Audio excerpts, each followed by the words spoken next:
ગુજરાતમાં કાયદો વ્યવસ્થાની સ્થિતિને પડકાર આપનાર અસામાજિક તત્વો અને હત્યારાઓ સામે પોલીસ હવે હાફ એન્કાઉન્ટરનો રસ્તો અપનાવી રહી છે।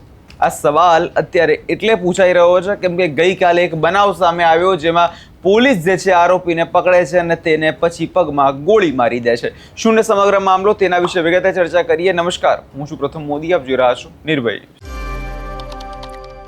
ગુજરાતમાં જોવા જઈએ તો છેલ્લા ઘણા સમયથી ગુજરાત પોલીસની જે કાયદો અને વ્યવસ્થાની જાળવવાની જે રીત છે તે ક્યાંક ને ક્યાંક બદલાઈ હોય એવી સ્થિતિનું નિર્માણ અત્યારે ગુજરાતમાં થયું છે।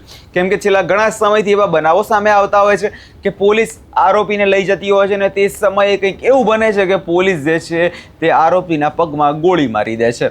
થોડા સમય પહેલાં વડોદરામાંથી જેવો બનાવ સામે આવ્યો તો સુરતમાંથી પણ સામે આવ્યો અને હવે અમદાવાદમાંથી જે આરોપીને પોલીસ પકડવા જાય છે અને પછી તેના પગમાં ગોળી મારી દે છે। વિગત ઘટનાની એવી છે કે અમદાવાદ શહેરમાં કાયદો અને વ્યવસ્થાની સ્થિતિને પડકારનાર કુખ્યાત આરોપી જે છે તેની સામે હવે ક્રાઇમ બ્રાન્ચે લાલ આંખ કરી। કૃષ્ણનગર પોલીસ સ્ટેશનમાં નોંધાયેલા હત્યાના પ્રયાસના ગુનામાં લાંબા સમયથી વોન્ટેડ અને અત્યંત માથાભારે આરોપી ધર્મેન્દ્રસિંહ ઉર્ફ ધમો અભયસિંહ બારડને ઝડપી પાડવામાં ક્રાઇમ બ્રાન્ચને મોટી સફળતા મળી। જોકે આ ધરપકડ દરમિયાન એવા દ્રશ્યો સર્જાયા જેમાં આરોપીએ પોલીસ પર જ હુમલો કરવાનો પ્રયાસ કર્યો, પરંતુ અમદાવાદ ક્રાઇમ બ્રાન્ચના પીઆઈએ જવાબી કાર્યવાહીમાં આરોપીના પગમાં ગોળી મારીને તેને ઘટના સ્થળે જ ધર દબોચી લીધો હતો। હવે આ મામલે અત્યારે પોલીસનું શું કહેવું છે સૌ પહેલાં તો એ સાંભળી લઈએ। सर, क्राइम ब्रांच के आज जो एक्शन मोड देखने मिला, खासतौर पे धमा भारत पिछले कई दिनों में वांटेड था, आज पुलिस पकड़ने की हाथापाई हुई, क्या पूरा मामला था, अभी कहाँ आए? धमा भारत एक कुख्यात आरोपी है जिसने 26 से ऊपर पहले गुनाह करे हुए हैं। उन गुनाहों में मर्डर, अटेम्प्ट टू मर्डर, डेकॉयटी, लूट, रॉबरी वगैरह इत्यादि शामिल है।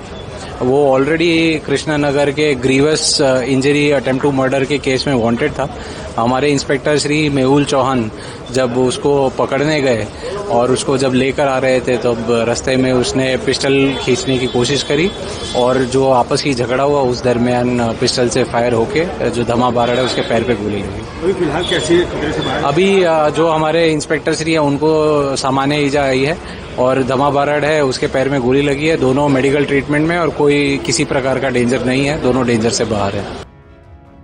એટલે સમગ્ર મામલે અત્યારે તમે પોલીસને સાંભળ્યા, પરંતુ સવાલ એ ઊભો થાય છે શું આ હાફ એન્કાઉન્ટર હવે પોલીસ, ગુજરાત પોલીસ જે છે યુપી વાળાથી શીખી રહી છે? કેમ કે એક બાજુ અત્યારે પોલીસ જે છે યુપી વાળી કરવાની વાત કરતી હોય છે અને યુપીમાં ઘણા બધા બનાવો એવા સામે આવતા હોય છે જેવા અસામાજિક તત્વો પર પોલીસ જે છે તેમનું એન્કાઉન્ટર કરી દેતી હોય છે, પરંતુ ગુજરાત પોલીસ હવે ક્યાંક હાફ એન્કાઉન્ટરનો રસ્તો જે છે અપનાવી રહી છે। કેમ કે ગુજરાતની કાયદો અને વ્યવસ્થાની સ્થિતિ છેલ્લા ઘણા સમયથી જોવા જઈએ તો બદલાઈ ગઈ છે।